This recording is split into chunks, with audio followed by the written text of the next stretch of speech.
Мы находимся в самом что ни на есть римском амфитеатре. Вот только мы не в Риме и даже не в Италии, а в маленьком немецком городе под названием Трир. Он, кстати, претендует на звание самого древнего города Германии, о чем на 3 языках большими буквами и написано на официальном сайте. А вообще действительно есть сведения, что он основан еще до нашей эры римским императором Августом.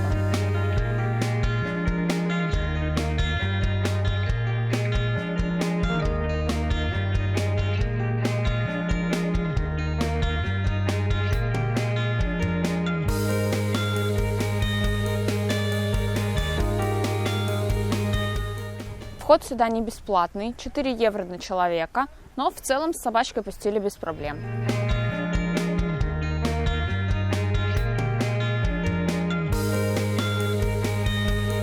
Есть у этого места 2 фишки. Во-первых, мы довольно отчетливо слышим людей, которые переговариваются на противоположном конце амфитеатра. А во-вторых, сзади нас открывается совершенно потрясающий вид на виноградник.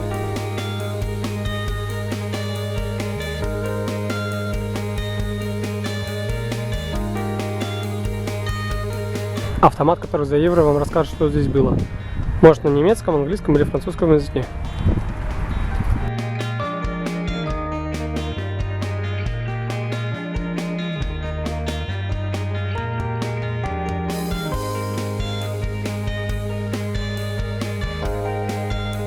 Это императорские термы, а вернее монументальные остатки некогда огромных купалин. Строение с частично сохранившимися стенами высотой 19 метров является одним из самых высоких подобного назначения. И, естественно, оно внесено в список всемирного наследия чего? Правильно, ЮНЕСКО.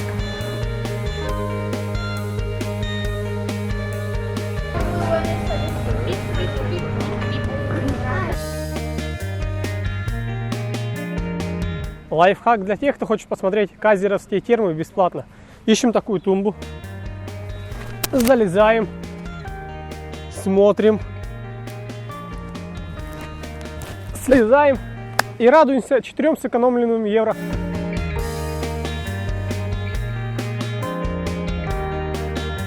А теперь давайте прогуляемся по красивому парку и посмотрим на не менее красивый дворец Курфюрста.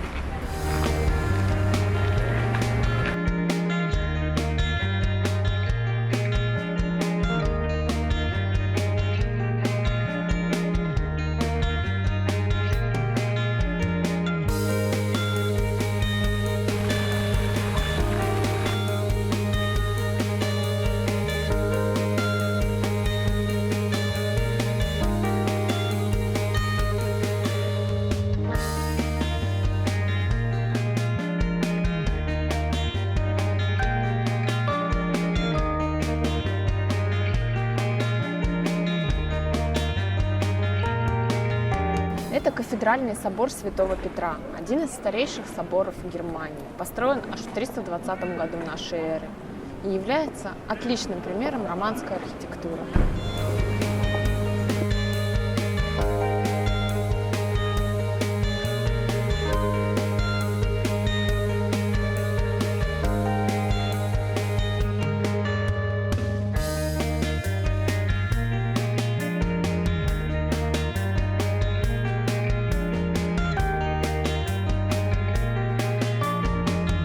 Мы на главной площади Трира, и его жемчужиной является здание с завитушками на фасаде и белой скульптурой. Местные называют его «Красный дом». И вообще таких строений в Европе по форме и размеру немало, но именно это примечательно тем, что на фасаде с золотыми буквами написано: «Трир стоял раньше мира 1300 лет. Пусть он стоит и дальше и радуется вечному миру. Аминь».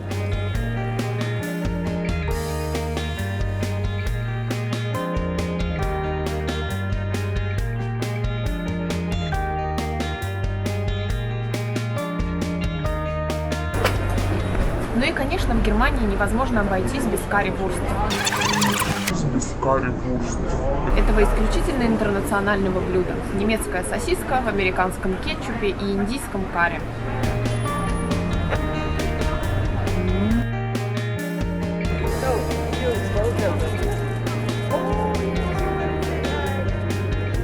Все дороги в Трире ведут к воротам Порто-Нигро, самому известному историческому памятнику города.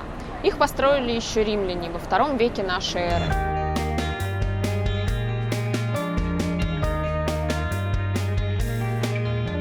качестве строительного материала выбрали камень-песчаник, но со временем пыль и сажа окрасили его в черный цвет.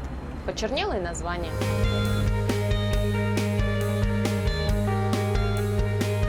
Римский мост – это действительно достопримечательность, а не банальное инженерное сооружение. Все базальтовые опоры, кроме двух, оригинальны, IV века. Вторую и седьмую, правда, пришлось заменить, когда в 17 веке они были взорваны французскими войсками. Удивительно, что после стольких столетий мост не только умудрился выстоять, но и нормально функционирует, выдерживая нагрузку современного транспорта. От такого количества древних достопримечательностей может закружиться голова, поэтому перейдем к более современной истории. Трир известен тем, что 5 мая 1818 года здесь, на Брюкенштрассе, родился будущий создатель «Капитала» Карл Маркс, о чем и свидетельствует табличка на стенах этого дома. Кстати, в доме, где он родился, теперь находится музей. А теперь лайфхак для тех, кто любит путешествовать на автомобиле. По воскресеньям в Трире парковка бесплатная, поэтому можно оставить машину на целый день в самом центре города. А еще в 20 километрах отсюда находится Люксембург, где бензин в среднем на 30 центов дешевле, чем по всей Германии. Так что заправляйте полный бак спокойно.